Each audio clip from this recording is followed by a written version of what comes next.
You ever played D&D? I love D&D. It's one of my favorite games. But have you ever played D&D with a bunch of gang members? You see, there was a growing fear that I had in my neighborhood from my mom was that she was gonna get, hurt by a bunch of gang members in my community. That's what's gonna happen. I was scared. So I ended up getting a bunch of people in blue and a bunch of people in red and having them hang out at my house on the same day.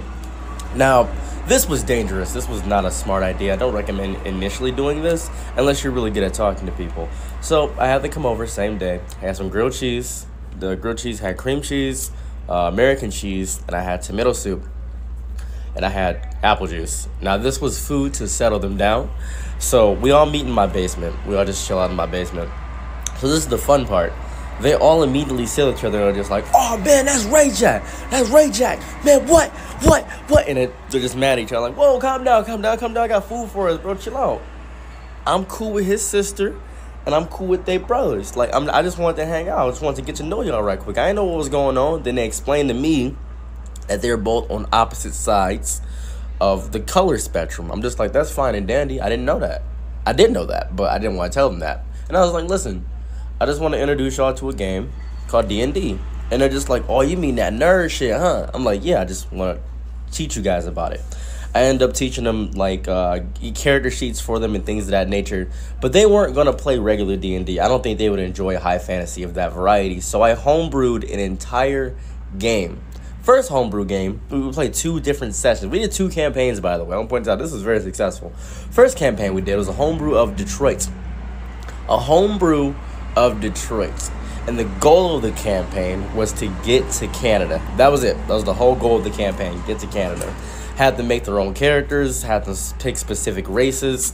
There was the street pharmacist. The street pharmacist was one of the people that had a bunch of extra abilities. And I used help from Reddit to help make the classes and things of that nature. I wish ChatGPT was out during this time. It would have been way easier. You can just put these in ChatGPT. It would have got done immediately. But I had a notepad and stuff like that, and I wrote down everything, and I was their dungeon master. This game went on for like 7 months, which on the real span of things, a shorter campaign, we actually ended up meeting, and they had to lie to their friends in order to play with me. They had to be like, "Oh yeah, I'm hanging out with a KK and stuff like that." It was like, "Oh man, I think I saw old boy from the other colors over there." Like, "Nah, I ain't see him. Nah, that's not true." And they ended up actually becoming friends and ended up actually getting out of the gang life because it was childish to them after they got done playing D&D. And they also wanted to do another campaign. And the second campaign we did was a homebrew of Candyland. That was nuts. We had different races like the Licorice Troopers. We had the Marshmallow Car Shows. We had the Gumball Mafia. It was so fun how we had this whole game going. And I made a separate class that wasn't like strictly candy based. It was just called the Jawbreakers. It was a black guy, and he had his fists were a coating of Jawbreakers around him. That was the whole thing. But man, that was a fun time. Ended up actually helping my mom out in the long run. Really good time.